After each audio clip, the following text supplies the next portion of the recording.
मानसी, कळतंय का तुला? वहिनी मला एवढंच म्हणायचं होतं. तू काय बोलू नकोस आणि आम्हाला काही ऐकायचं नाही. पण ठेव तुझं थोबाड.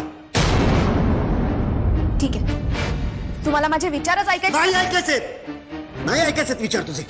मानसी, तू माझ्या वडिलांविषयी असं बोलायला नको होतंस. मूर्खपणाचं वागणं. वहिनी वहिनी मला एवढंच म्हणायचं होतं की आपलं जे प्रोजेक्ट आहे ते कमर्शियल आहे, तर त्यासाठी जे पैसे लागतील ते आपण योग्य मार्गाने उभे करायला हवे. शाळा गहाण टाकणं हे चुकीचं आहे.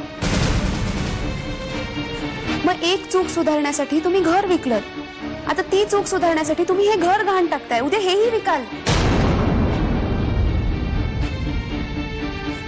कोणत्या त्या झोपडपट्टीतल्या लोकांसाठी घरं बांधायची आणि स्वतःची राहती घरं विकायची. बस, खूप बोललीस.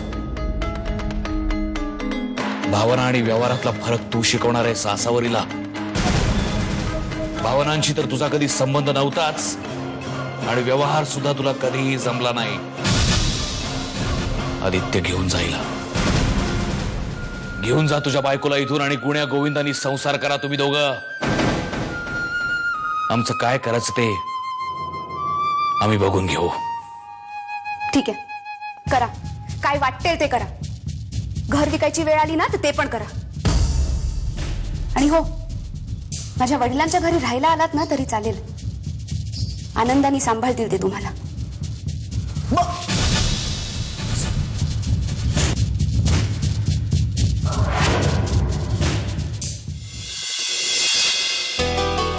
अहो या ना.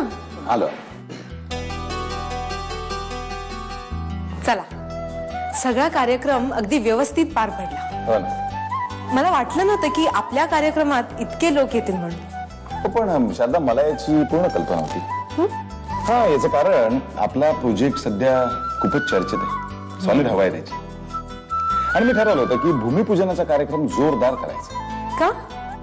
कारण या कार्यक्रमावरून आपले जे इतर हितशत्रू आहेत त्यांना या कार्यक्रमाची आणि आपल्या प्रोजेक्टला जी पब्लिसिटी मिळते, जी यश मिळते, याची कल्पना मिळावी म्हणून. शिवाय प्रेस आणि मीडियाने ते सगळं कव्हर केलंच आहे, त्याचा बेनिफिट वेगळा मिळेलच. स्पष्ट सांगायचं तर मी माझ्याकडून जेवढं शक्य होतं ते सगळं केलं.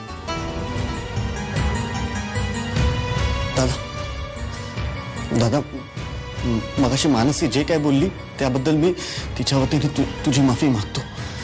प्लीज दादा, झालं गेलं सगळं प्लीज विसरून जा.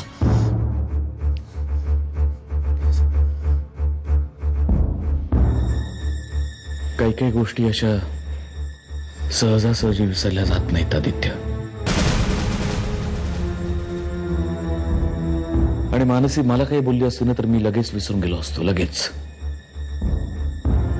पण तिने आसावरीचं मन दुखावलंय. खूप डिस्टर्ब झाली आसावरी या सगळ्या प्रकारामुळे. बघ, मगासपासून तशीच बसू नये, एकटीच विचार करत. खूप लागलंय तिच्या मनाला, खूप. माफी मागायचीच असेल ना तर तिची माग. मीच जबाबदार या सगळ्यासाठी. माझ्यामुळेच बाबांवर ही परिस्थिती ओढवली. आजवर मी त्यांना नेहमी दुःखच देत आली. त्यांनी प्रत्येक वेळेस माझ्या सुखासाठी आलेलं प्रत्येक दुःख हसत हसत सहन केलंय. आणि मी मात्र त्यांचा कधीच विचार केला नाही. आज माझ्यामुळे त्यांना त्यांचं घर विकावं लागलं आणि मी काहीच करू शकले नाही. का बाबा, मी चुकले बाबा. मी तुमचा विचार केला नाही बाबा, मला माफ करा.